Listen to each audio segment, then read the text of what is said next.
Hey guys, welcome back. Just a reminder, Starseed Adventures Conference in Sedona, Arizona. Tickets are still available for that December 11th through the 16th. It's not too late. If you still want to go, make a last minute trip out to Sedona. It makes a great Christmas gift. Go have some fun. There's some great speakers out there. Those tickets are still available in the link below, starseedadventures.com.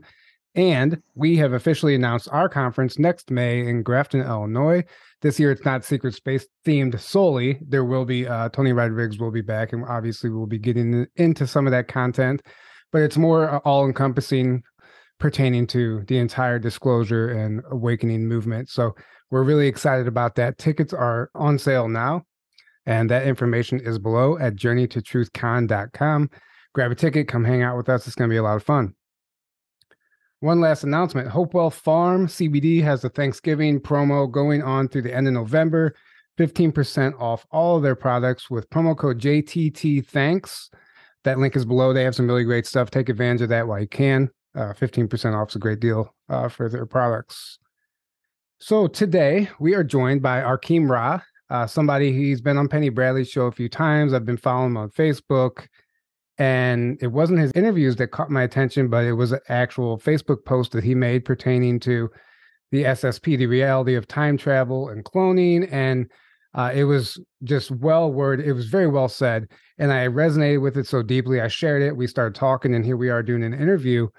And I'd like to actually start off by covering that post, because what you talked about in that post is extremely important. Because, for some people, this stuff is just storytelling. Like, they don't know how to apply it to their reality.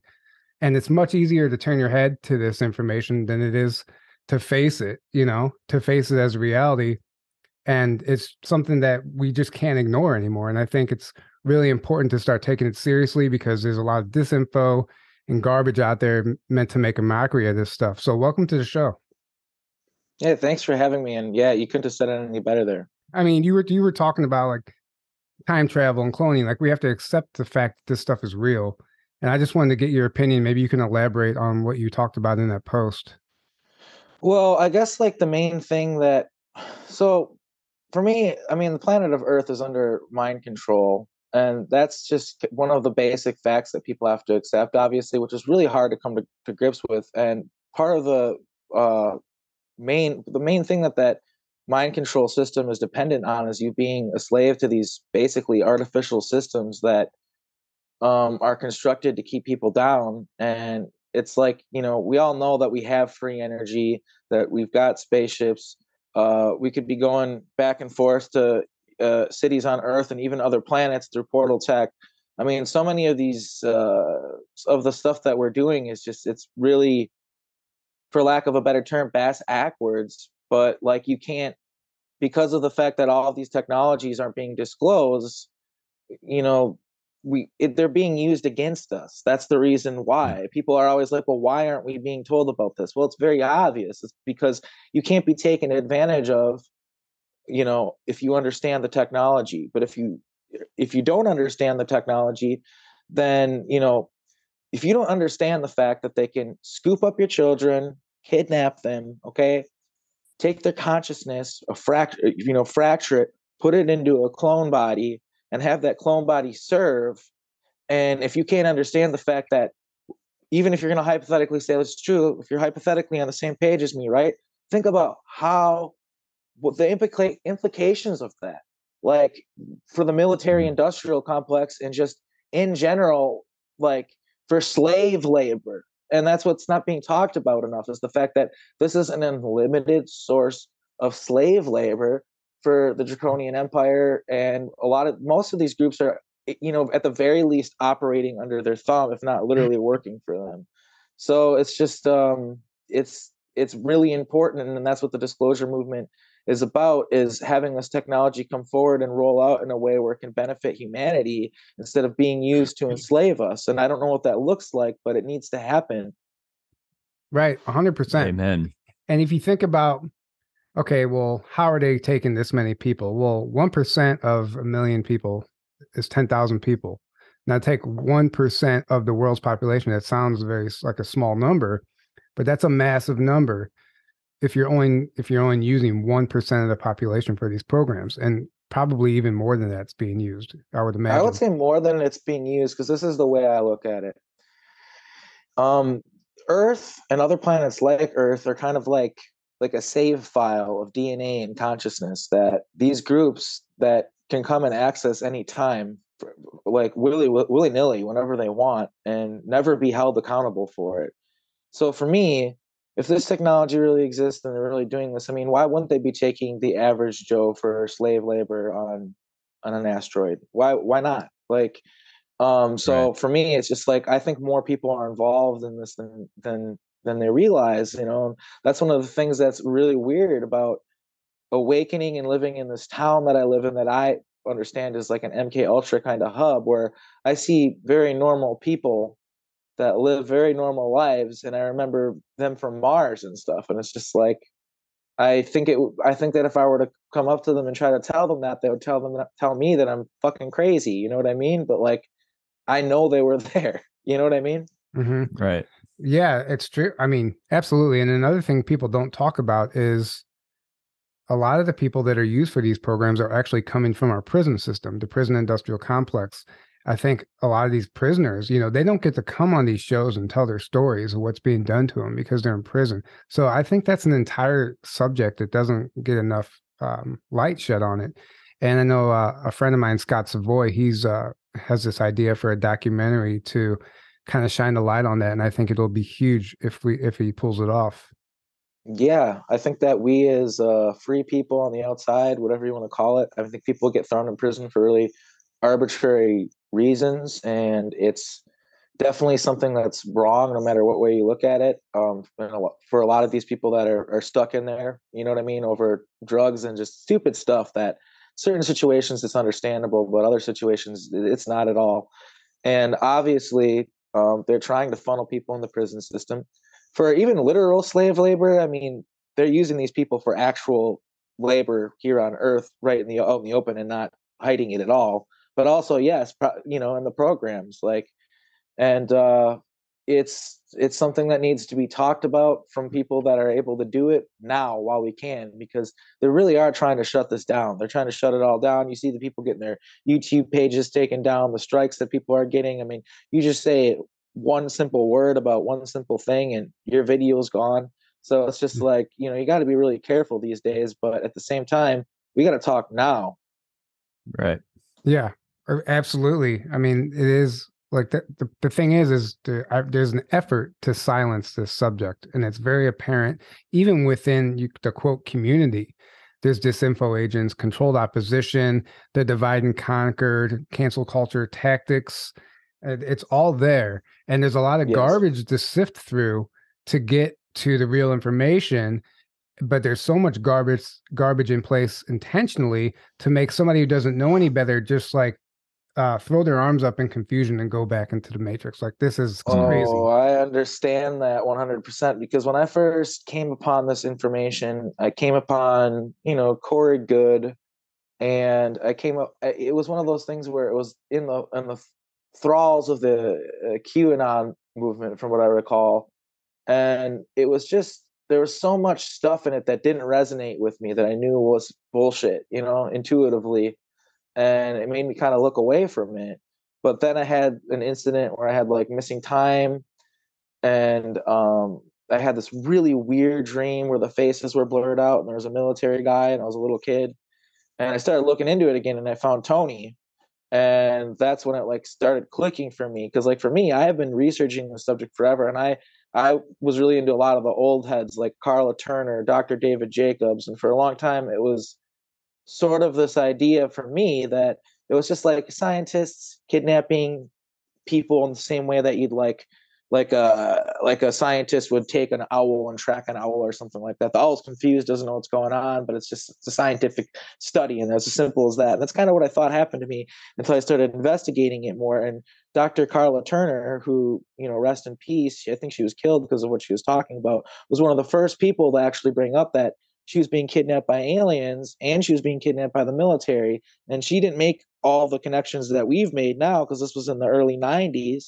But she was talking about how like there's this X-Files episode where the guy's wearing like the Mulder's all like drugged up and they're wearing alien suits and trying to trick them into thinking that they're aliens. Well, she said that that actually happened to her, and she talked about that before the episode aired. And she kind of was one of the first people who was saying, "Hey, I'm not copying them. They know about this, and they're putting it in the disclosure. Yeah, it's disclosure." And you know, that was that opened up everything for me. It opened my mind because for the longest time, I was unwilling to admit that we might have this technology and that the military might be involved, and the whole idea of super soldiers and stuff like that. I mean, okay, it happened to me. All right, I have experienced things that are completely surreal, to say the least. And yeah, it's, as someone who it actually happened to, I can understand why it's hard to wrap your mind around. I mean, the programming is really deep. Anything that is technology like portals or stuff like that, your brain automatically goes Star Trek. You know, you know what I mean? It automatically goes Star Wars, like automatically goes like not real, right? And I think that's part of the reason why they put it all out there out in the open is because they like, you know, you look at Total Recall when it came out in the 80s, you got Arnold Schwarzenegger on Mars, right? And I'm sure I can almost guarantee at that time you had all these guys like having memories of being on Mars and freaking out over it. And then people could just be like, "Oh, well, you just watching Total Recall, dude. You need to calm down." Like, and that's the kind of thing they do to make it all just seem not real, like not serious. But at the same time, watching some of this stuff, and you're getting like unbelievably emotional. Like it's unreasonable the amount of emotion you're feeling. Like you might want to question that, because that was one of the things that I started realizing when I'm watching certain stuff where it's like, oh man, that's why I get so emotional when I watch this, because I've witnessed this event that was like this, or saw this technology that was like it, and this happened using that technology. And it's like, it's really mind blowing when you finally get the memories back and realize how out in the open they're putting it all in the media. Yeah. Well, I always say you're not learning about it, you're remembering it. Yeah. So, and that's why it resonates so deeply, because it's within you, literally. And you know, how many people have to come forward before, and like whistleblowers have to come forward before people take it serious? Like time travel. How many people have come forward talking about time travel programs, black budget programs? The same thing with the secret space program and cloning, especially cloning. I mean, you have celebrities and rappers even talking about cloning, trying to tell people. There's a website, there's Clonaid. Clonaid, where they had to move out of the United States because it's illegal to clone in the United States. I remember when that was all over the news when I was a kid. Right. It was like they talked about every single day what these guys were doing. It was all over the news, Clonaid. Yeah, and like, it's you still, remember that, people? It's still around. It's still around. It's still a real thing, and you can. There's actually a rapper out there, Kid Boo, who claims that he's a clone that they made. And I mean, why couldn't that be true? Like, I wouldn't be surprised at all if it was. Like, he has very specific details. He even discloses or exposes the facility and how they do it. And at one point, he did a video with him and his clone on camera together, and it was like a lot of people just blew it off as, oh, it's just a twin brother or trick of the camera, whatever. Or he's literally that's the unfortunate thing with the day and age we're living in, is everybody can always just say, that's not real. And when people ask, where's the evidence? Where's the evidence? Well, first of all, they got agents on top of this shit, man. I know people that have gotten video of craft right in front of them, and they try to send the video and it doesn't send. It just won't send. And then the next day it's gone from their phone. Like, that's the kind of stuff we're dealing with. You can find videos online of UFOs and stuff. You go and look at the link some days later, it's gone half the time. I mean, they got people on top of this shit. They want to keep their slave farm intact. They're hanging on by every last thread that they can. There's a lot of resources that they have here. It's like what they have here is an unlimited source of labor, and it's unfortunate that people aren't making that connection, because they're in caveman mode and get all distracted by the technology that's involved with it. You know what I mean? Mm-hmm. And they have all their psychological methods of debunking things. So we had on John D'Souza, I think it was last year, and he was describing and he was in the FBI. He was describing what they do a lot of the time is when there's a mass sighting or a really big sighting, or that gets like a ton of people get it on camera or footage of it, they'll intentionally release a fake CGI one right at that time, and then they'll debunk their own fake that they released.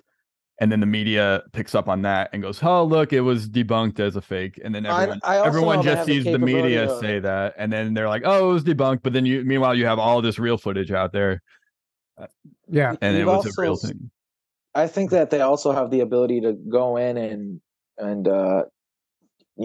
make it so that people don't even remember that they saw it in certain Oh yeah, instances, and sometimes that they do Yes. that. oh yeah, And sometimes they'll put up, I don't know if it would be holograms, or I don't know if it's done with thought, but like, let's say there's like a crashed UFO somewhere and there's a highway near it and people would be able to see it. Well, they'd be looking over and they just see a crashed airplane.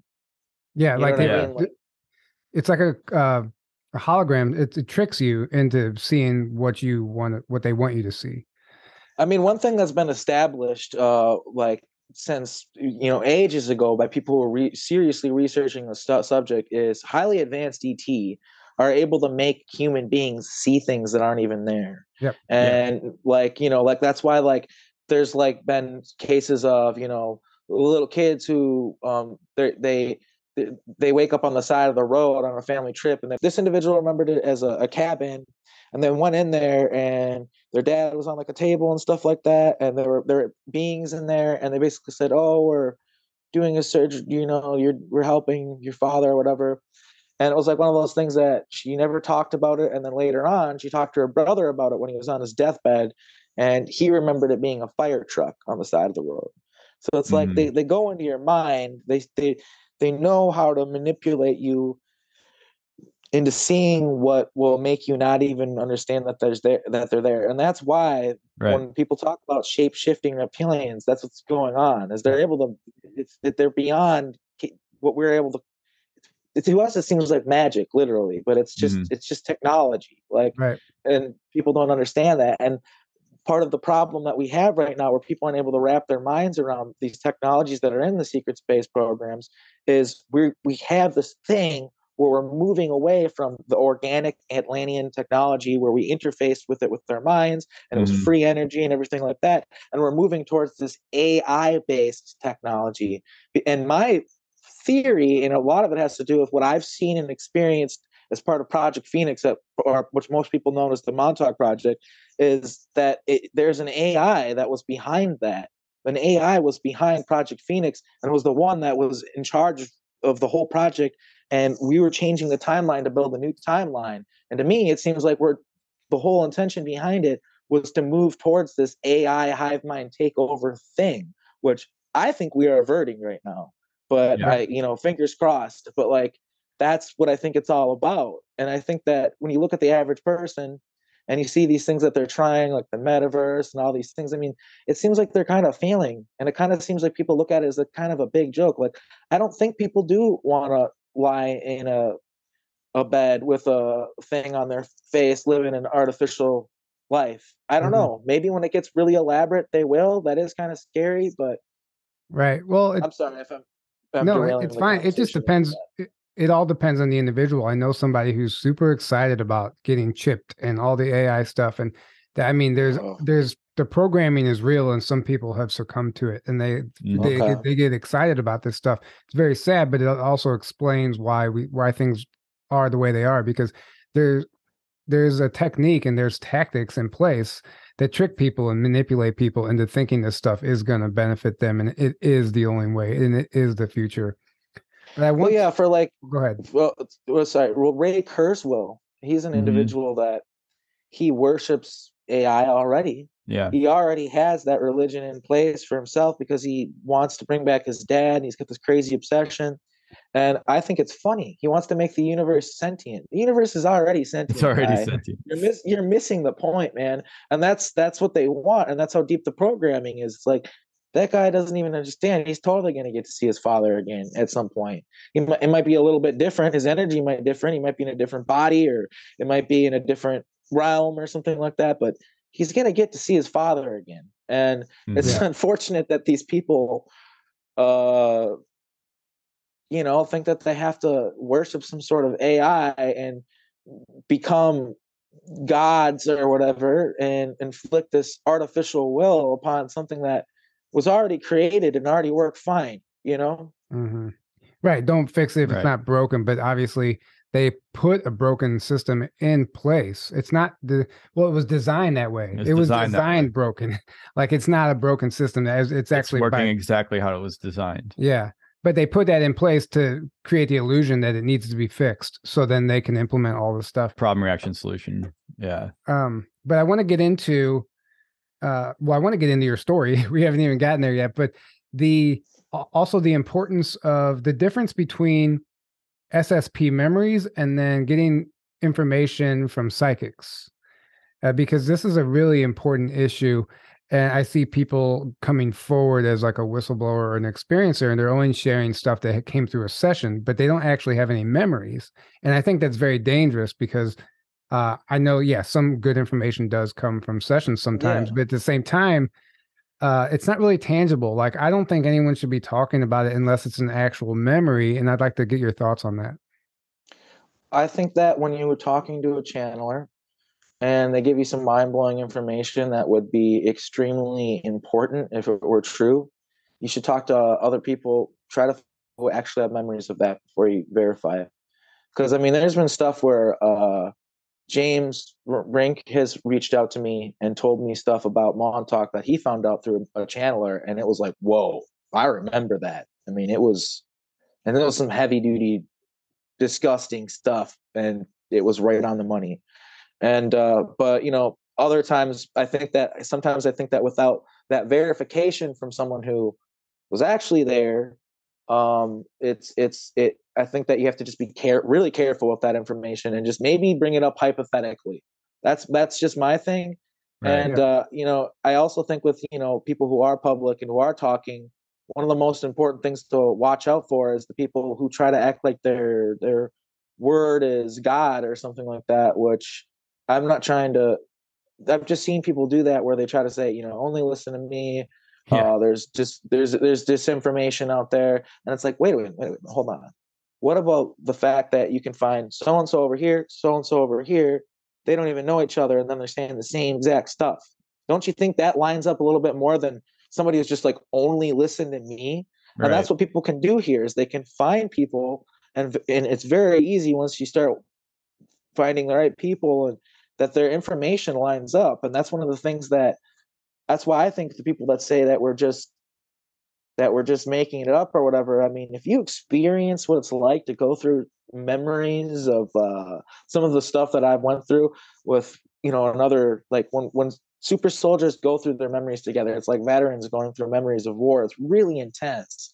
And, other people can go ahead and say that it's us making up stories or imagining things, but I know it's real because you can feel it. There's emotion behind it. And for me, all of my memories, they call it the Swiss cheese effect because it's like you can't see the whole picture, but there are holes and you can see little pieces of the puzzle. Like you remember events, but sometimes they don't have the context that you need to be able to explain what was really going on.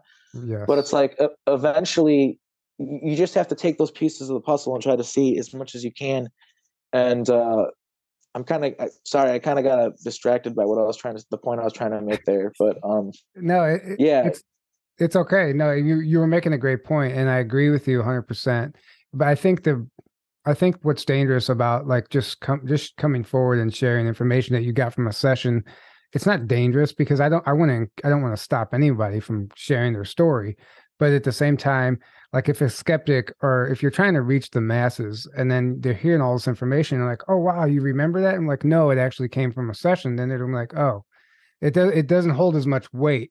It does. I think it's one of those things where it's like, it's just don't throw the baby out with the bathwater. People just have to be careful. We all have to use discernment. Right. That's one of the things. And do your due diligence before sharing information that may or may not be true, like you said, because like you said, a lot of channeling, I think, is inaccurate because there's a lot more people channeling that aren't healed. Yeah, that they're very, I'll just say they're very susceptible to deception and negative entities and just Yeah, anything coming I've done through, and you work don't with know what the source of that information is. There are good channelers and there are people, but even then it's not 100%. So it's like, and sometimes take that as a they're data using point, but like you said, try to get verification, try to get other things that corroborate it before you just start sharing it, and then people just believe it because you shared it, especially if you're a big name person that you're sharing, or you yourself are channeling, and then unfortunately they create this narrative around like, oh, my information is correct, and it's like, well, is it? Have we tried to verify this? Yeah. So it's yeah, very you're important. you guys are really making like driving the point home really well, because it's like it's important information that we shouldn't just instantly discredit. It's more like we just have to be a lot more careful with it. I think when you put it out there, maybe say, hey, this is hypothetical as of now, trying to confirm it. Right. It's really not too hard to just take some extra steps to try to make sure that we all seem a bit more credible and that we're on the money, because there are infiltrators in this community. There are people who are either, because we're MK Ultra victims, okay? So there are people in this community that are mind controlled. That's something that people really don't understand. Yeah. And I think we really need to meet people. You guys have talked about this on your show multiple times, where you have to meet people where you can, right? Yeah. Like they can only handle a certain amount of information, so you got to meet them halfway. And I think a really good place to start is just the fact that MK Ultra never got shut down. They stopped giving them money. That doesn't mean anything. We all know that the CIA sold crack to fund the Contras. So it's like, what makes you think that these people have some sort of moral compass where, oh, Congress isn't going to give us money anymore. We're gonna shut down this program. It's like nobody went in there with guns and with no accountability to do so. We're just gonna do it on our own. Why would they do that? Yeah. All the Black Ops programs have private funding. And, the movie Independence Day portrayed that when they said, well, a toilet seat costs $10,000, or hammer costs whatever it is. Yeah. And that's very true. That's how the money is funneled into these private organizations. And it's more than just that, man. They're doing dirty, dirty stuff behind the scenes to get resources. I mean, we're talking trafficking. Some of these, so they're pimping out children. Yeah. Like a lot of the sex trafficking that is going on is kids that are getting thrown into clone bodies, getting brought to elite parties, getting raped and murdered. I mean, horrendous shit. And people do not want to wrap their minds around that. Dude, we got to save these kids. We got to stop this from happening. Like, the average people out there really need to comprehend that this is slavery, and it's like dark criminal syndicates, ancient criminal syndicates that are controlling our planet right now. And what's going on, the disclosure movement, we're trying to save people. It's not about like, I want to be able to get on a spaceship and go to another planet. It's about, I want people to be safe on Earth and be able to live prosperous lives, and for this dark order that's been behind the scenes controlling things to fall. And that's a tall order, but I mean, we're here talking, and that's the first step. Exactly. And that's why I said earlier, it's so much easier to turn your head and switch on autopilot than it is to face this as a reality, because it forces you to change your viewpoint on life, and it forces you to change the way you live your life. It's a scary thing to believe. And a lot of people just don't. They're too afraid to. Right. They just. It's a lot easier to just believe, oh, that's just all debunked conspiracy. Because I get kidnapped at night. I get kidnapped. I literally get kidnapped. Right. And forced to do military stuff. I mean, it's happened to me as recently as a few months ago, a bunch of different times, for a time travel thing where they colonized the planet. So is accepting that easy? Absolutely not. I mean, I have been having anxiety attacks before I go to bed since I was a child, not understanding why. Now it's very easy to understand why. And it's like, yeah, of course I didn't want to have that paradigm shift and accept that I'm a part of these programs and that I'm being taken regularly, and there's pretty much nothing I can do about it. I don't want to say that there is nothing I can do about it. That's why I'm public. I think that's what we need to figure out, is what can we do about it? And also I can go on plenty of different interviews and publicly say, I didn't agree to any of this. Even if I did sign some paperwork when I was 8 years old, that you can't make an 8-year-old sign a contract. Like that's not going to hold up in court. And that's what these people depend on, is this never going to court.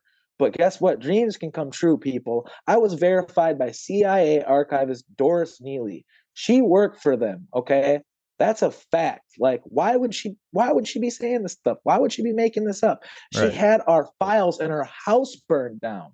Like, people don't understand how real this is sometimes. Like, it's unbelievable. Like, when that stuff happened, I was 3-4 months into this, and I'm like, wait a minute. So this lady works for the CIA. She has my files. I heard about this, right? And then 3 days later, her house burns down. I'm like, holy. What a coincidence.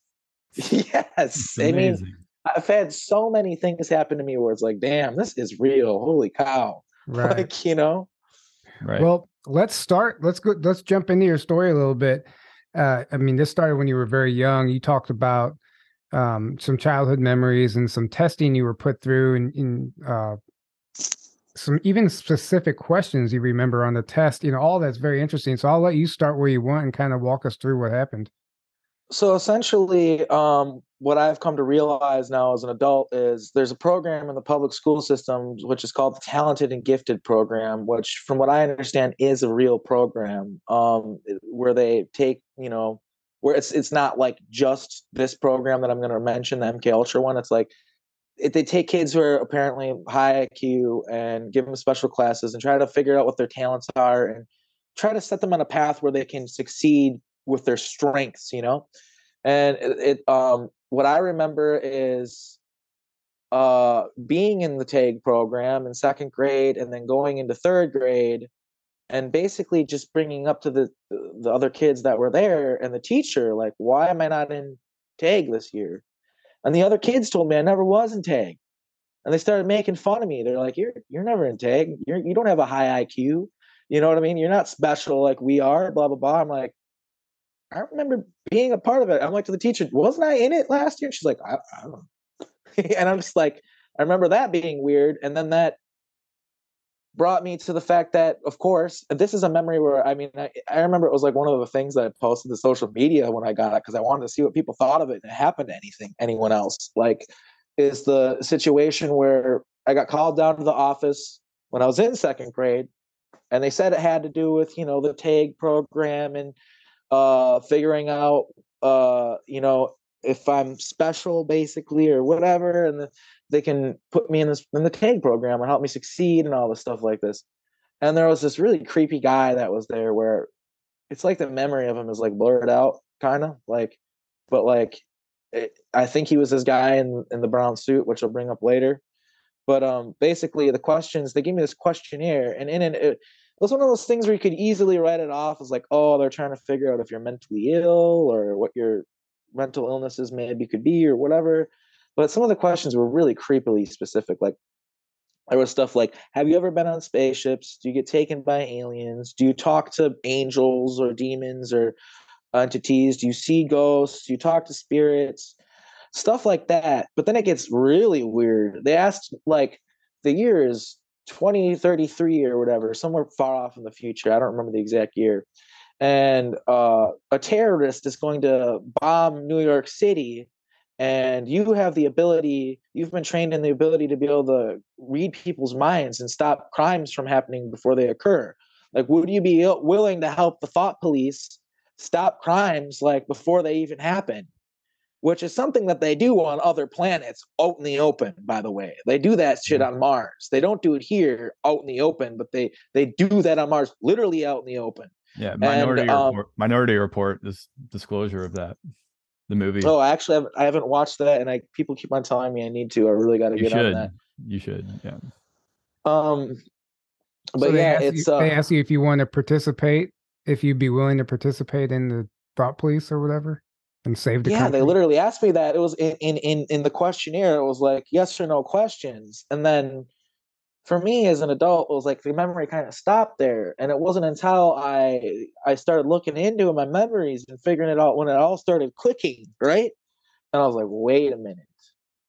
And memories come back in weird ways. I can't explain it, man. But one day I was just in the shower, and this was after I did energy work recently. I did energy work with Joseph Powell like 2 or 3 days before this, and it helped unblock some of the stuff that they were doing to me to make me higher self be able to like show me things or something, I think is what it was. Because it wasn't even his intention to like make it so I would get more memories back, but that's kind of, it was a residual effect of the work that he did to me.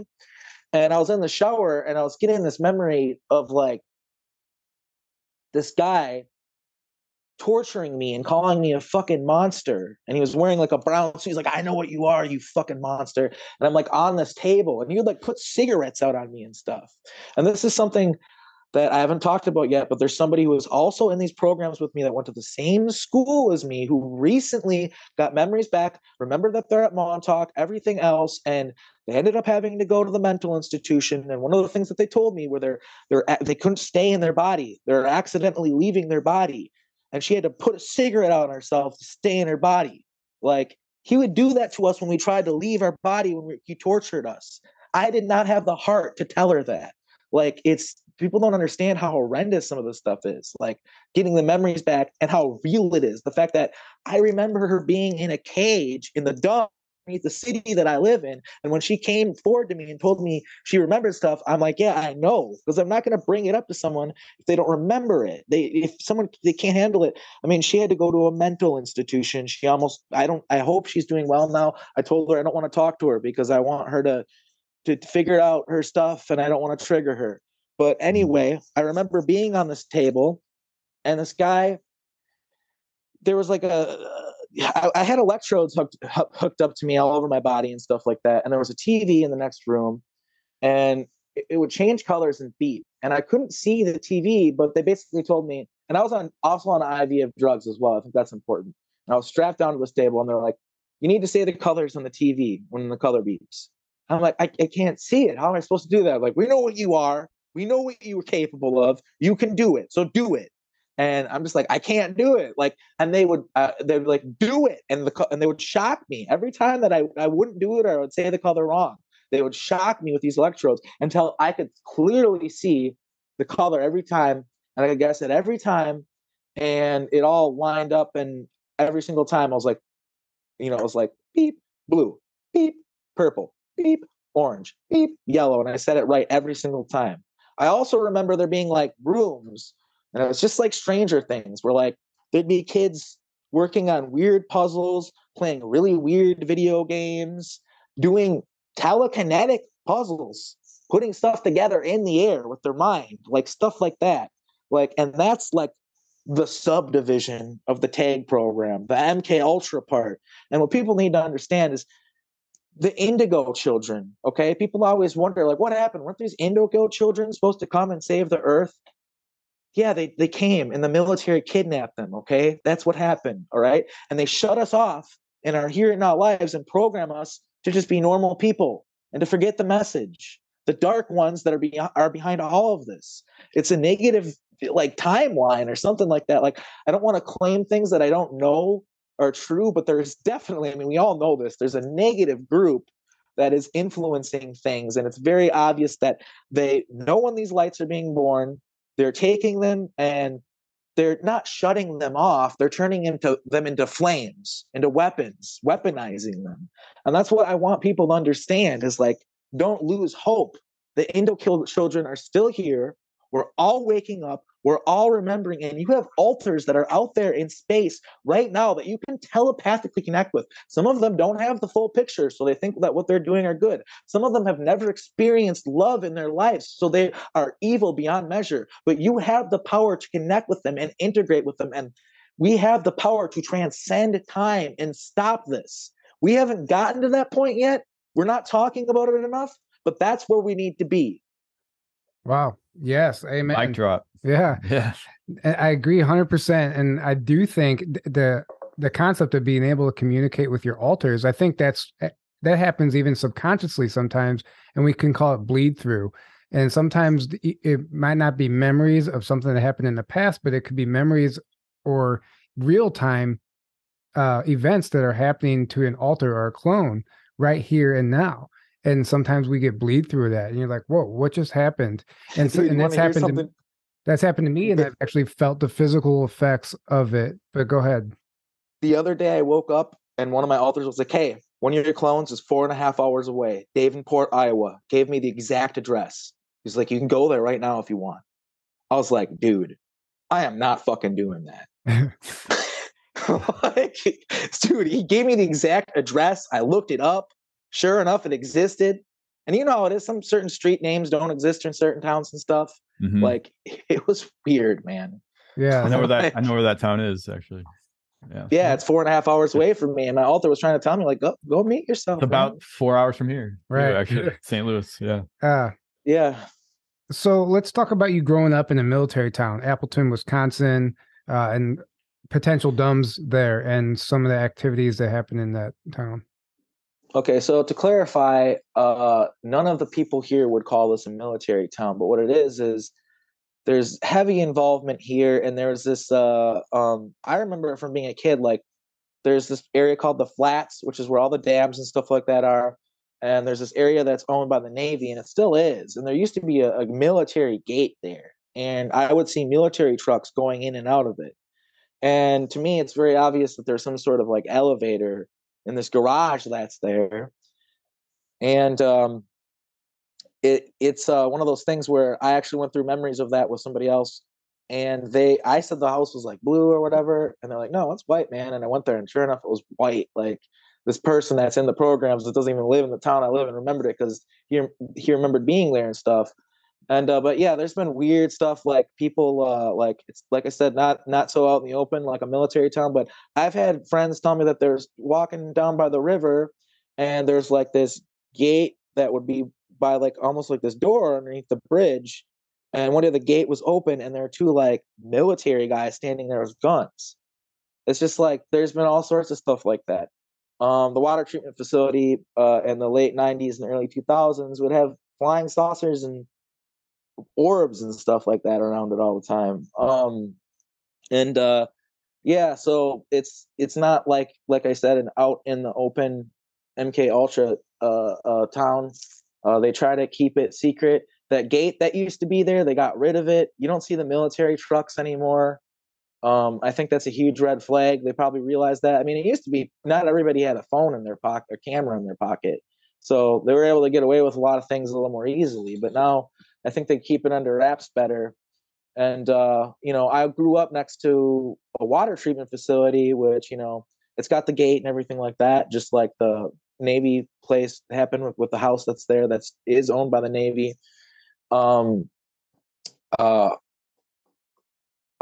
what? Sorry, I'm having a brain fart here. What was I just saying? The water treatment facility. You grew up next to that. Yes, the water treatment facility. Okay, so Al Bielek, he was, you know, one of the original Montauk guys. Mhm. Yeah. He talks about how they started building artificial, like these DUMBs. How they'd start them is they'd build them above ground and then put hills over them, and then start building from inside of that part. You know what I mean? So people couldn't see what was going on or whatever. Yeah. And there is basically exactly what he described next to the apartment that I grew up in. And it, you know, it takes like a military clearance, or well, I don't know about the military clearance, but you have to get a security clearance to go in there. There's barbed wire fence, and you know, I grew up literally. You walk out the door of the apartment that I grew up in, and it's right there. I don't think that's a coincidence. And there's this other stuff that I haven't talked about publicly, where like, yeah, they found me in the tag program. I don't know how it works, but I mean, with Montauk and the time travel stuff, they set up my whole life, man. Like, my dad grew up on Vine Street, okay, which is perpendicular to I guess I'll use a different name. I don't want to put my names out there, my mom's name out there. But basically, Mary and Art Street, right? Mary Art, right? Right? Perpendicular. Well, that's my mom's name, Mary Art, right? Yeah. Like, it's literally, my dad grew up next to, and her name, Mary me. It's like a mind control thing. Like Yeah. you instinctually, like, it's weird, man. Like, they set up our lives. Like, they were able to use time travel and manipulate things. I mean, dude, this necklace is from my grandma. Like, it's a phoenix coming out of a portal. We found this in her stuff, you know, after she passed away. I mean, Project Phoenix is all about, it's called Project Phoenix portals. Like, I mean, you catch my drift, guys. Yeah. Like, Yeah. Wow. it's our whole lives it's a life already, of, it's preordained. It's a life of subliminal messaging to steer you down in a certain path, that they want you to go down. And like the movie The Adjustment Bureau talks about this also. But yeah, go ahead. Yeah, no, I mean, it's just one of those things where, you know, it's triggering to realize that it's kind of like, for me, you know, my dad growing up on, it's like they're rubbing it in my face. Yeah. You know what I mean? That we fucking own you, you know? Like, there's nothing you can do about it. And I don't want to accept that. Right. I'd like to talk about the twinning program. You've mentioned that before, and you have some very interesting stuff to say about it. We've heard other people, Johan and Jody, Rebecca Rose, some other people talk about the twinning program and how that works, but you have some interesting theories and information. So if you'd like to share that. Well, I would say I've got experience with it more than, it's not really, to me personally, I mean, other people might call it theories, but I experienced the twinning program at Camp Hero, and we all did. And the idea that it was the Montauk Boys program, you know, Al Bielek, Preston Nichols, all these guys, they didn't want people to know that there's a super soldier breeding program there. And also the idea that, you know, these guys publicly said that boys were getting raped. I think that it was like a PR move because men are supposed to protect themselves. I don't know. And women, it would have been more of a red flag that little girls were involved in this too. But like, the twinning program was essentially what they would do. And a lot of this happened in Antarctica, by the way. A lot of this didn't happen at Montauk, but that's a whole nother thing. It's all connected anyway. But basically, what they do is they put you in a situation where maybe you're being tortured or whatever, and then they let the person show compassion. They allow the person to show compassion for you, to save you, whatever. And this ends up creating like a soul bond between you, because you're in this place where you don't experience love, and something like that is just so unbelievably intense for you that it programs you. And what they do is they use your twin as like a carrot to dangle in front of you, because, you know, they're not paying you money. Your reward is not being tortured, you know. And after a while, I mean, that only is so much motivation. So they would allow you to be with your twin when you succeeded in your missions. And if you're doing really well, you could go on missions together. And they actually like that because they understood that with two people, when they love each other, it creates this third, more powerful energy. And for them, these sick, mad scientists, disgusting, I don't want to call them even human beings, they just saw that it was like gasoline in a gas tank, fuel to a fire. Like, they're just like, oh, we can get more power out of these people. And that's what the twinning program was about. And the thing that is unfortunate about it is the scientists that were at Montauk and that were involved in Antarctica, like I said, they're both connected. They didn't really understand the twinning program, and they didn't even use it very effectively. I mean, they separated us from a lot of our twins, and it really messed some of us up. I mean, we're walking around like zombies, and we were worse off as soldiers because of it. I mean, a lot of the stuff that they did to us at Montauk was because the people who ran the program, Preston Nichols, Al Bielek, Larry James, they were sick pedophiles. There were child orgies there and stuff. I don't even want to go into some of the things that I experienced there at the hands of these fucking monsters. But it's like, that was what the twinning programming was to them. It was just, like I said, fuel in a gasoline tank, nothing more to them. And they really, really, it's really sick the way they use people's love for each other against them as a tool and nothing more. Right. And I've heard, like Rebecca Rose said, you would be forced and sometimes to mistreat or even kill your twin. Yes. In programs. Yes. And 100%. Or betray them. And it creates the worst memories I have of all the memories I have. So it's also the extreme love, but also extreme heartbreak. And that's where they control you. And yeah.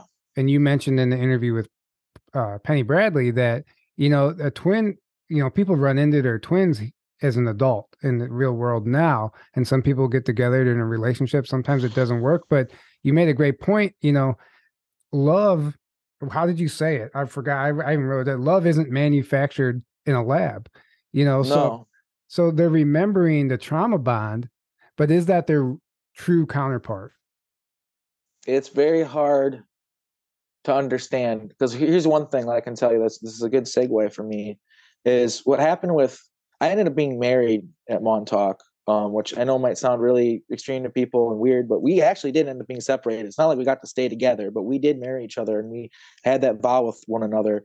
And what happened with her is she was being, I'm sorry, it's so dark, you guys. I'm just going right into it. She was being gang raped. And she was like a 9, 10-year-old kid being gang raped. And I stepped in and fucking stopped it from happening because it was disgusting to me. And this little girl ended up like becoming soul bonded to me because of it. Like I didn't do it on purpose, right? And I was a young teenager at the time. And for the longest time, she was just this little girl that followed me around, and I never went there. But like eventually, when she became a full woman, and they keep us all at the same age and stuff, we fell in love. You know what I mean? And that was one of those. I felt bad about it, like felt almost guilty about it, because I knew the reason that she fell in love with me was just because I stepped in and saved her, and I knew how the twinning worked, and it was like I didn't mean for that to happen.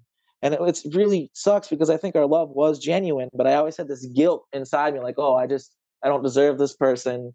I shouldn't be with them. You know what I mean? And it's just like, yeah, it there's so much heartbreak that happened there, man. It's unreal, the amount of heartbreak that we went through. Like I remember with my twin, one day they're just like, oh yeah, she got sent to another program. She's gone. Like, you're never going to see her again. Like, and that broke me, man. Like, and it's more complicated than that too. Cause like with the thing that like they said, where they make you hurt them, they did that before they sent her away. It made me, and like, dude, it's just psychological terror what these people did to us. There's nothing, there's like literally, and like, I really want to ground it in reality. I really want people to accept that it's real. I'm because convinced. It's like, oh, sorry. I'm just saying, like, these people, even if they may look human, like on a soul level, like they're not human. This is the everything I've seen about this negative agenda and all the things that go along with it. It's not humans that are behind this. And that's why it's so inhumane. And that's why so many people have, it's almost like hard to fathom the evil and the depravity of what's going on, because it's just entities that are not human, that despise humans, that have zero love, zero empathy. They have nothing but that's like all they know. Almost. Right. This is all and they to me, know. it sounds like you're describing an AI to me. Right. That's what it sounds like you're describing. And I think AI is at the top of the pyramid. That's what it looks like.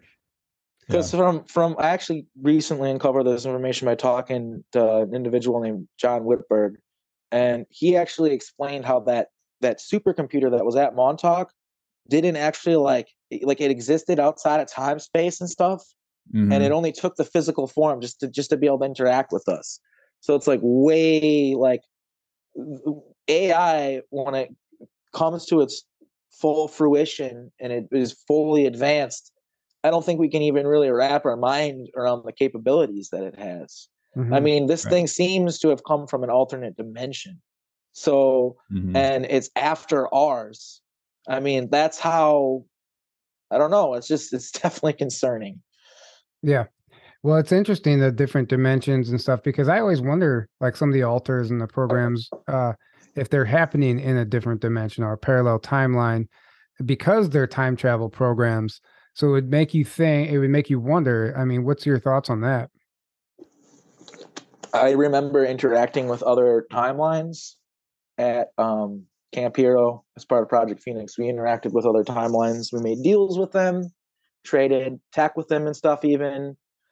We even went as far as going into timelines, making deals with them, giving them technology, and then like collapsing their timeline after taking the resources that we needed from them.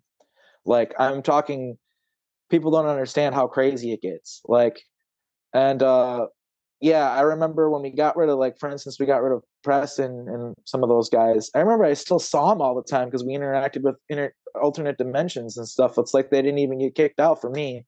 Like, because it's a long story. I don't want to get sidetracked too much, but it's like, yeah, there's definitely alternate dimensions involved. Some of these people are coming forward with recall, where it's like, I remember Solar Warden and I remember being this way. And somebody else will be like, oh, I remember being this way. It's like, well, sometimes it's alternate dimensions. And it's really confusing stuff because, I mean, we're constantly shifting. And like, people talk about the time travel thing. A lot of people might think that the future is already determined. I can tell you that it's not. It's always shifting, always. And it's dependent on you and your experience and the frequency that you are on. Right. Right. And I agree. And exactly. I say that a lot. It's the highest. If you do look into the future with some sort of technology, you're only looking at the highest probable timeline, the highest probability. But it's constantly changing every second. And every decision we make, every choice we make, it affects that. Yes. Like, for instance, seeing the future. Well, that's going to change your perception of how you're going to do things. And that's going to change what happens. This happens all the time to people. This happens all the time to psychics who see some sort of future event, and then it doesn't happen. It's like, yeah, well, it's because you talked about it. It's like, you know, that's a huge part of magic is when you cast a spell or put an intention out there, you don't talk about it. You keep it private and personal. And that's how you manifest stuff. And that's, you know, how these groups operate. They know that. But they also put it right out in the open and kind of rub it in our faces. And it's really, really fucking sad how the average person just looks right past it, you know? Oblivious. Yeah. Mm-hmm. Well, that's why I started off this episode the way I did, to kind of bring this back to reality, because it gets so fantastical sometimes telling these stories. And if we don't preface it with like the real world details, I think it can get lost in the wind. And obviously there's people trying to shut down this narrative. That's why I think it's really important to bring it back to reality. And even like the topic of super soldiers in particular, like that's one that gets laughed at a lot, but you can go online and actually look up articles claiming that the Navy and the Marines or Space Marines and super soldier projects and stuff, and they started surfacing in the early 2000s. But you go back to William Tompkins, who's talking about this stuff in 1943, you know, and the cloning programs that the Germans were involved in creating super soldiers. And then there's this guy I just found, Philip Liptak, I think he's talking about a super soldier program. He's a former Marine. He's talking about a super soldier program in New Mexico underground. And these super soldiers being created and brought to Europe.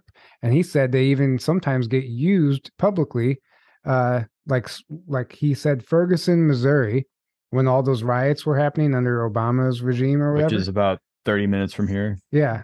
St. Louis. About 30 minutes from us. He said one of those super soldiers was tested there, and he even showed a photograph of this gigantically tall guy, super wide. And there was an experiment to place him amongst the people in the military to see how it would work.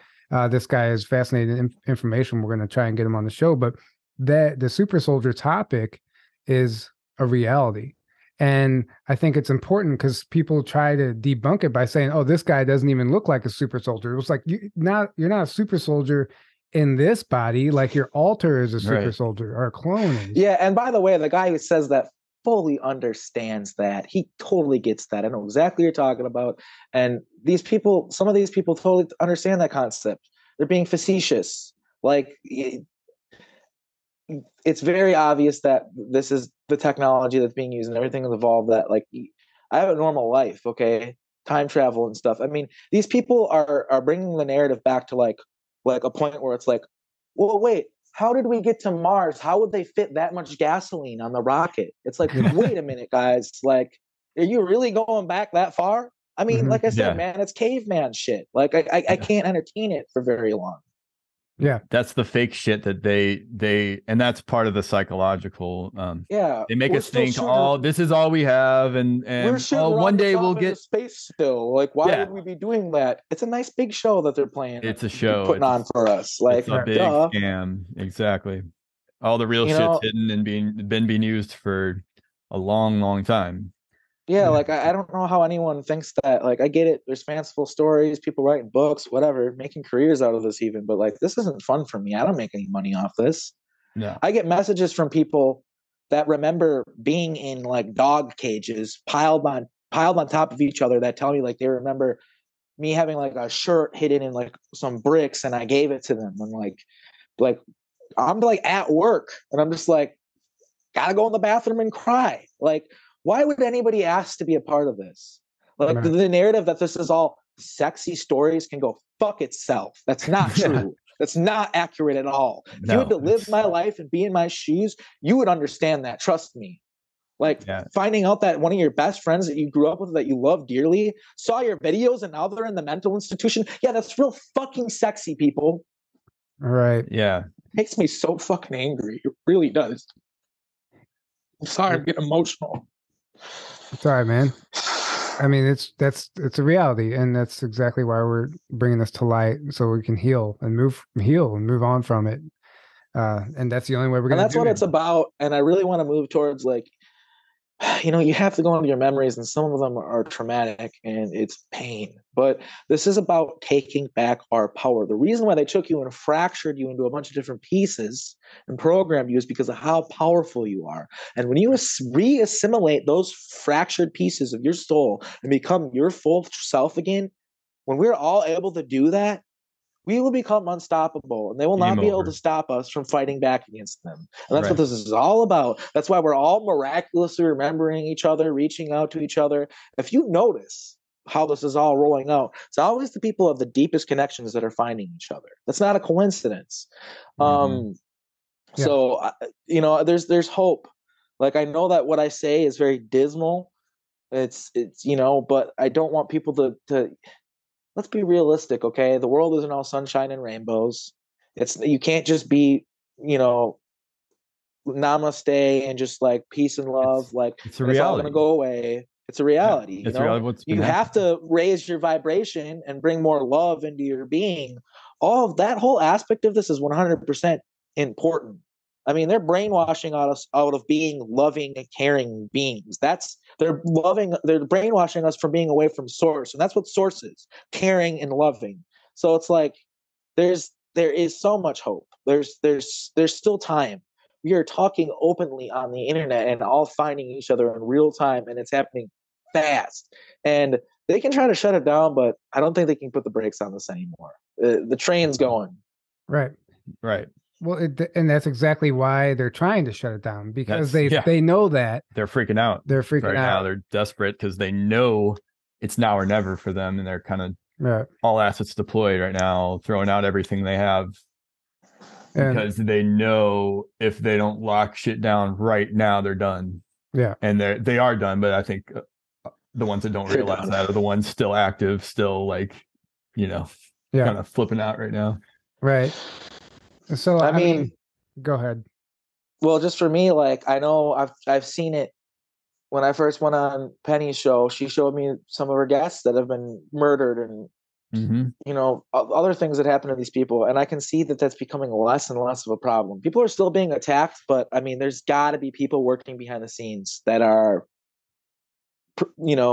protecting some of us. I can say that for certain. I have a friend who's in the program, so I actually kind of woke him up to it, and it was pretty mind blowing for him. But like, he already knew, like, he had like this one thing that happened to him where this guy, he woke up and this guy was in the corner of his room, and he's just like, "Who are you?" And he's like, "I work for you, and I'm so tired of protecting you." And then he just like felt like an overwhelming sensation, and just like that he had to, he just got really tired and fell asleep.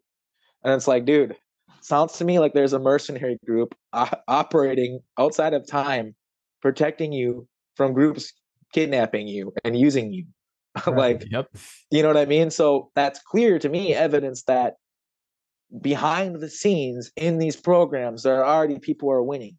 And so it's really careful. And I want to say this to people out there watching this who are part of this, that like when you go through your memories and you do get these memories back of being heroes or whatever like that, be really careful of that, because a lot of times they are screen memories and you're actually doing evil stuff. Like I had one thing where like I thought I was like saving slaves, and then I found out no, you're trading slaves. Like it's like, oh fuck, like like the screen memories will sometimes try to make you think that you're doing good things. So be careful with that. But that being said, I know for a fact that some of our alters are out there doing good things. Right. Like they're trying to stop this stuff. Like they've woken up, and it's like it's one of those things where it's like we were guinea pigs to them. This was kind of a really risky experiment, but they wanted power, so they rolled it all out. And it's like, well, the guinea pigs, they're awake now, guys. Like, you know what I mean? Like we have all this power that they tried to harness because we're dangerous, right? And it's like, well, now we're free agents, right? We're becoming free agents. We have free will. It's like, so the more of us that wake up, take this seriously. Don't put it on the back burner and put it in the back seat of your life. Like I know you have to balance it out because everybody has to live their lives, but like it's really important that we all just get on top of the altar integration, and that's huge. That's going to take a lot of work. I mean, some people work with shamans, and then when you look into that, some of the shamans that are out there I don't trust them, and it's really hard. But I think one of the biggest things that we need to start doing in this community is like, okay, I can have like a parasite on me, right? Like an etheric parasite on my back, sucking my energy, giving me anxiety attacks, stuff like that. I can go to a shaman and get rid of it, right? Well, one's just going to come back a week later. Like, why do you think we were taken for these programs? We have abilities. So what we need to figure out is how to be able to do the work on ourselves for ourselves. That's what I think. Like, you don't have to go to a shaman. What we need to do is figure out some sort of guide that helps us able to do it on our own. And it would be really wonderful. We could do classes, we could do Zoom meetings, we could figure it out. It's one of those things where we're in such the beginning phases of all this that it's a lot to talk about. But hey, it's good to actually just start talking about it at least, Yeah. Right. Yeah. Get that idea, that concept into the collective, into the consciousness. Yeah. 100%. Like, that's all you can do to get the ball rolling is just put the thought out there. And that's why I'm so thrilled that you guys brought me on the show, because I know I have a lot of things to say that I don't hear other people saying. And I think a lot of them are kind of important. And I'm glad that I feel privileged and honored that you guys recognize that. Well, I mean, I did. As soon as I read your post, it resonated. And I was like, this guy knows what he's talking about. Like, same. And it didn't take long listening to an interview, talking to you on the phone to like, yeah, we got to do a show. And this has been incredible. And thank you for sharing. Thank you, man. Thank you for sharing what you have. I know it's emotional, and I'm sorry if I made you go back into some dark memories. That's what I'm here for. Right. I'm here to tell the truth, not the censored Preston Nichols, Al Bielek version. The real truth, okay? And it's so important, okay? Hundreds of thousands of kids died at Camp Hero, okay? There are families that lost their children in national forests who I remember their faces. These people are still looking for their kids, okay? This is important beyond measure. This isn't something that people need to sweep under the rug and look at hypothetically or look at like in a voyeuristic manner where it's stories. No, this is real. It happened. Camp Hero was an actual place. There are plenty of videos of the underground bunker portion that people have filmed before they filled it with cement. There's plenty of people who have come forward with weird stories of animals being mind controlled and all sorts of crazy stuff that live on Long Island. The evidence is there. Everybody that says that there is no evidence is letting the false CIA-driven narrative, the mind control, work. It's like, it's so obvious like that we're being lied to. And everybody out there that's watching this, that's listening and taking me seriously, we're all adults and we all can look into this information and all find the truth. And that's what I think is important here is like, I'm not telling anybody to believe in anything, but I will tell you that what I'm saying is true. I'm being 100% honest. This really did happen. And if you look into it, you will start finding evidence. Yeah. Amen. And doing a Google search and looking at the first few results is not looking into something, just to put that out there. Yeah. That's not. No, absolutely not. That's the controlled. You look up. Nopes is not looking into something. I mean, it's stuff like you look up Max Spears on YouTube and you just literally can't find him. It's like, okay, that's kind of weird. There's a lot of people who like listening to his stuff. That's obviously by design. It's like they shoot themselves in the foot. Like I remember remote, I can't remember, I might be calling it the wrong name, but it was like Remote Viewing Institute or something like that.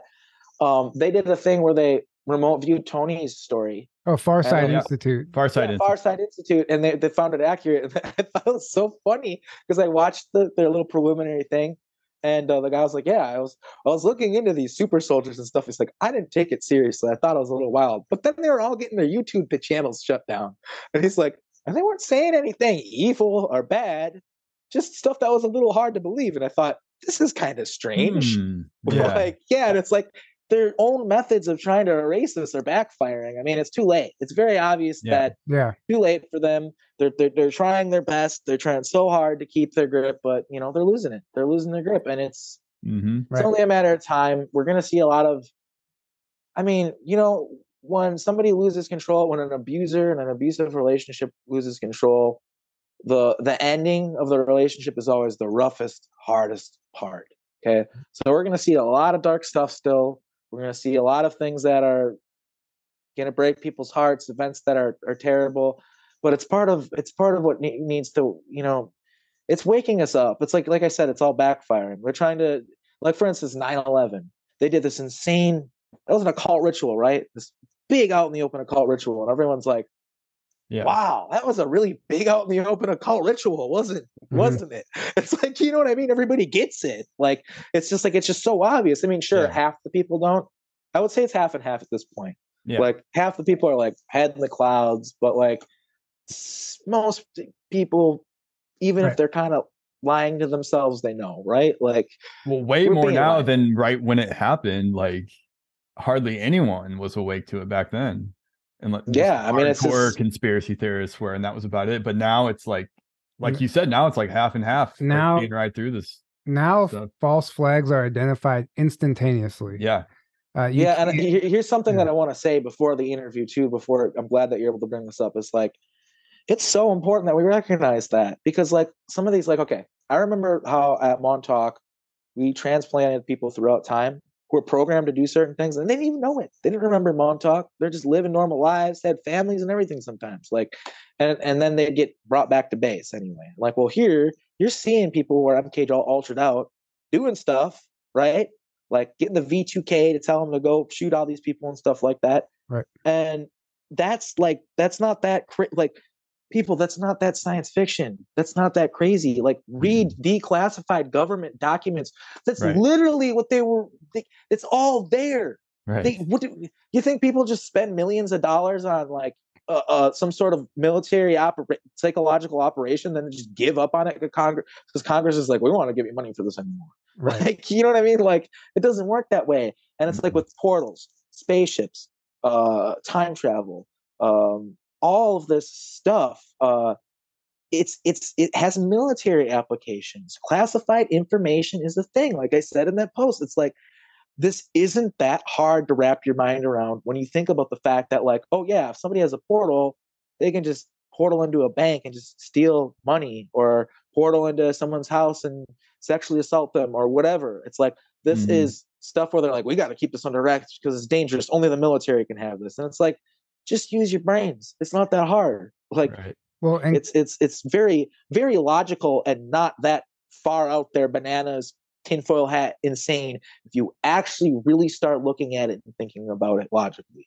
Well, and and get out of the, well, that's the, like, so many people are under the spell of the program that we're programmed with, and that's what keeps them from what you said. Like, just think for yourself, and it's all there, and it's use your own logic. Yeah, you don't have to watch someone's video and they're your new Jesus or pastor at a church where that everything they say has to be true and you got to believe them. No, you can watch people and be like, I don't know, that doesn't resonate with me. Healthy you know skepticism. What I mean? Healthy skepticism. Yeah, like, look into it. Like, I can tell you at the very least, without a doubt, and everybody knows it, being lied to.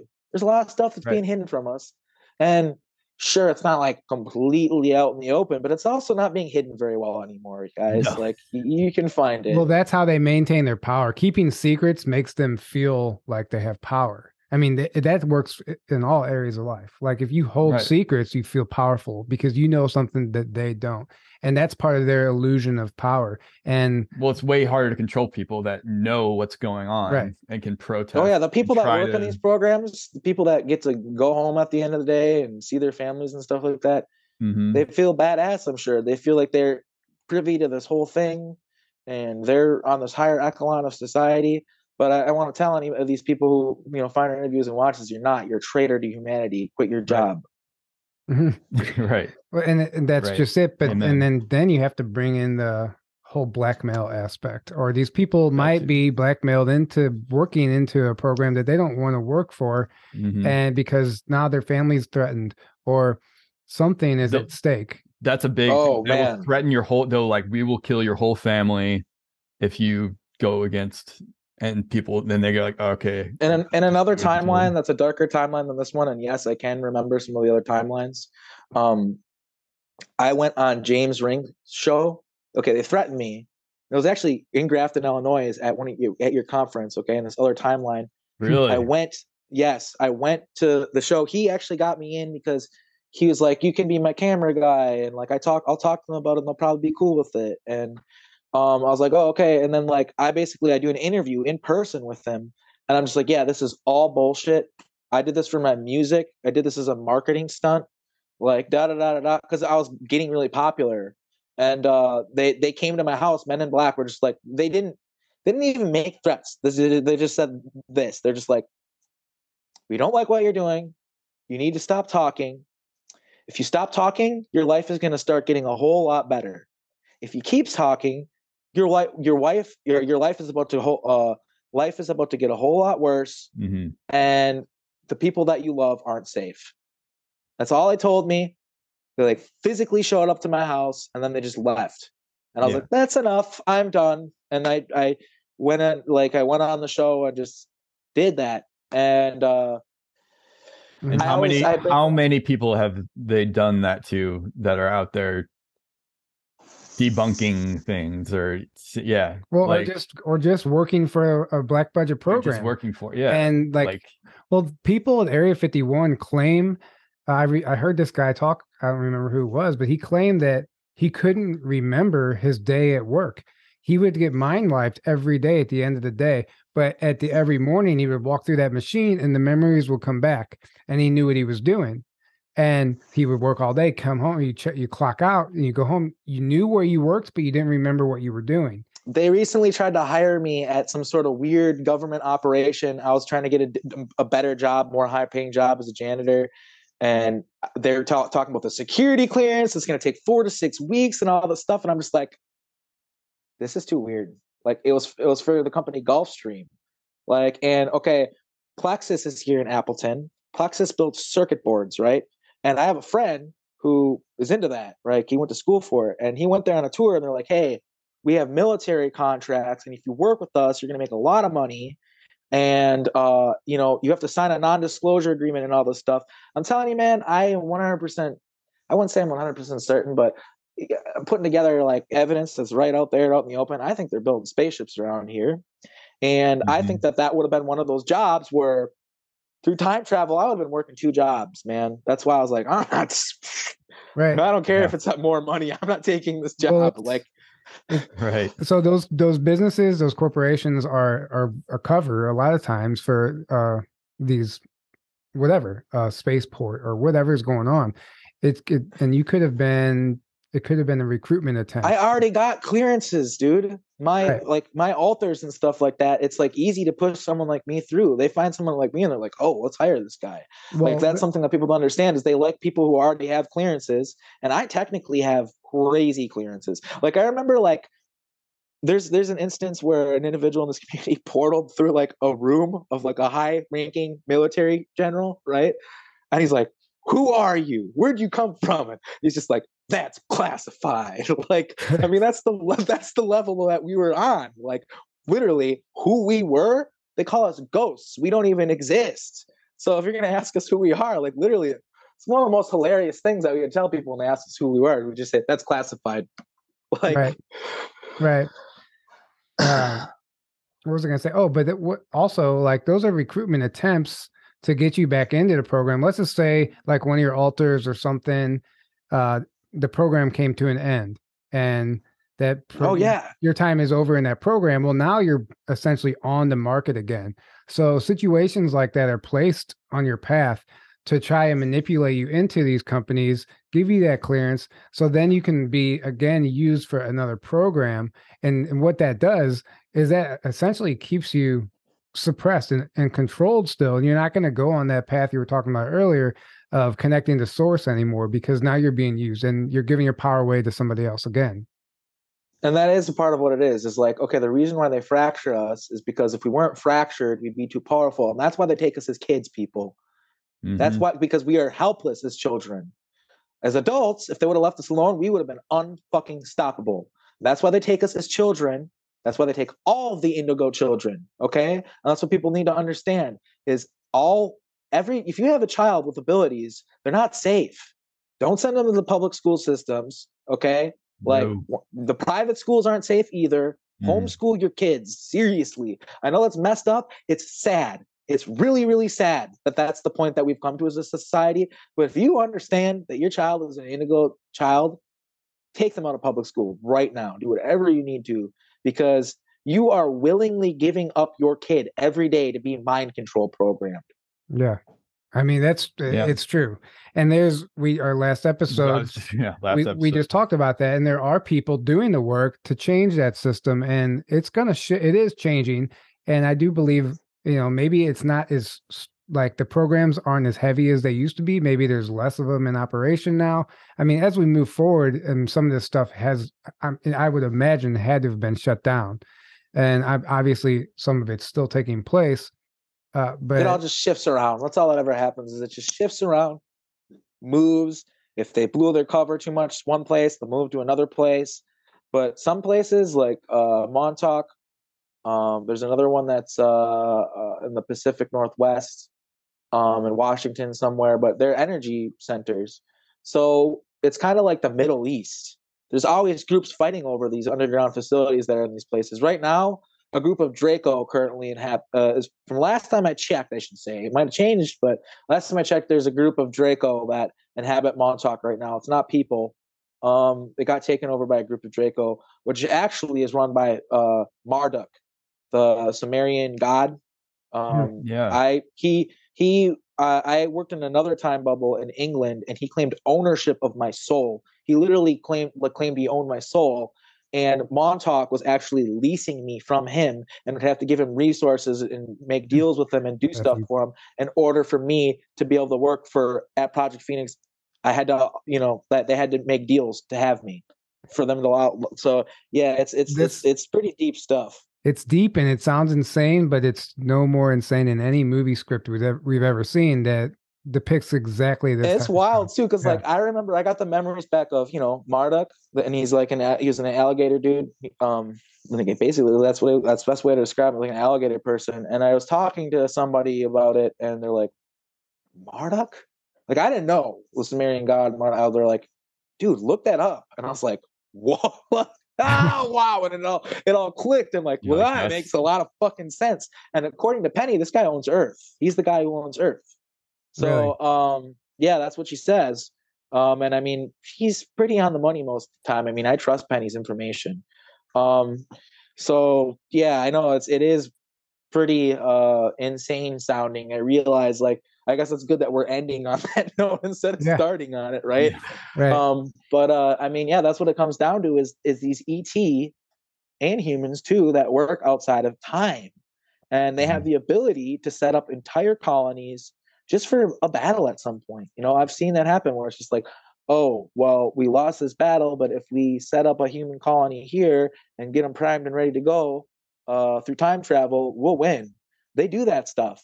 And like, that's one of the reasons why it's so important for us who actually are super soldiers to wake up and integrate our alters, is because they have what they call handshakes. That's what they would call them at Montauk. Like, okay, we're going to go on a run and make a handshake. And basically, sometimes nothing happens for decades, and sometimes decades are happening in moments. Well, all we had to do is make these certain handshakes to make the timeline go a certain way, and whatever happened in between those handshakes was fodder.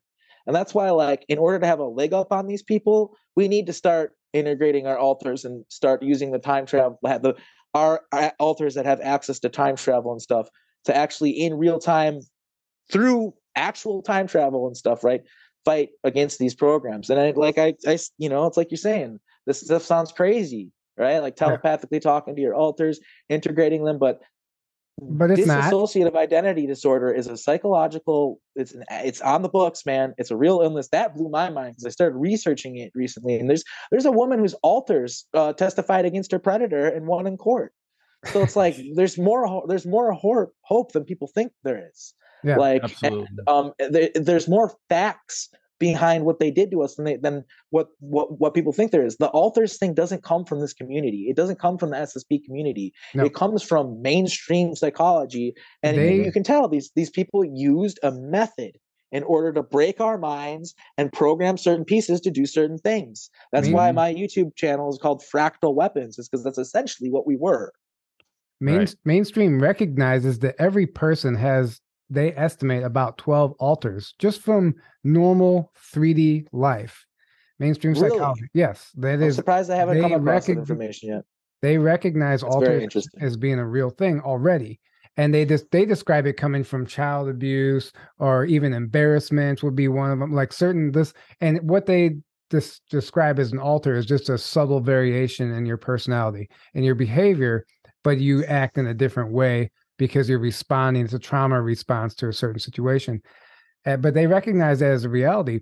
There's a documentary, Montauk Chronicles. That's watched, I don't know it. Yeah. So I've seen it. There's two older gentlemen, like in their 90s, that claim to have been working at Camp Hero on the alter mind fracturing technology. And the guy was explaining how they were creating alters and what they were doing. And he was like, he didn't want to be doing it, but he was like forced to do it. And he explained in that documentary, like, this is how we create alters. This is how we were doing it. And it's out there. Like, this information is out there and it's real. Yeah. And that's just, I mean, I can't thank you guys enough for having me. I mean, I've wanted to present this information in this manner. I mean, you guys always do such a great job. And as usual, you killed it. You got me to say all the right things, packing a bunch of information, and I just can't thank you guys for what you do enough. I mean, you do really great work. Yeah, thank you. Thank you, man. Thank you so much. And I guess on that note, we will wrap it up. Do you want to let people know how to find you, or do you not want to put that information out there, or your YouTube channel? Remind people of that. Okay, it's Fractal Weapons on YouTube. And I've got a few videos up. I don't upload that much. Some people, you guys do it every week. I don't know how you do it. You put out quality content, it's like, I just do it when I can. But I have the Fractal Weapons YouTube. And then if anybody wants to find me on Facebook, I'm Arkheim Ra Wood. And if you've got memories, if you think you're at Camp Hero or even in any other programs, if you've got memories of me, I mean, my inbox is open and I'm here for you. We're all in this together. Right. Yeah. Yes. Thank you. Yeah. Yeah. Thank you, man. This has been great. We covered a lot of ground. Thank you. Can't thank you enough for coming forward, being brave, and talking about this stuff. I know it's emotional. I know it's traumatizing, reliving some of those memories. So we appreciate what you're doing. And thank you for speaking out about this stuff. I'm doing this for the little guy version of me that wasn't able to defend themselves, like, that's what I'm doing this for. And for all the other little guys and girls out there that they can't defend themselves, that's what I'm doing this for. Yep. Yeah. Amen to that. Amen. Well, thank you so much, guys. Thank you so much for tuning in. Don't forget, tickets are on sale for the conference in Grafton, Illinois, May 22nd through the 25th. Next year. It's going to be a lot of fun. We're excited about that. We know it's a long way out, but grab a ticket. Yeah, I might see you guys there. That's pretty close to me. Yeah, I'm thinking about it. Dude, you should absolutely come. Yeah, we'd love to have you there. And I recommend anybody who's listening to book your live. If you do want to come, The lodging is limited on site and in town. It'll book up quick. So Really quick. if you want to go, book your room now or as soon as you can, because it will sell out. The lodging sold out last year. It filled up. People started rooming together, but everybody made it work. There's a campground there. There's Airbnbs. There's a lot of options, but take advantage if you want to stay on site. I would say take advantage of that early. But yeah, thank you so much, guys. We truly appreciate all your support. Thank you for all the donations. We can't do this without you. Thank you, Arkheim. Again, this was amazing. Until next time, guys, have a great evening.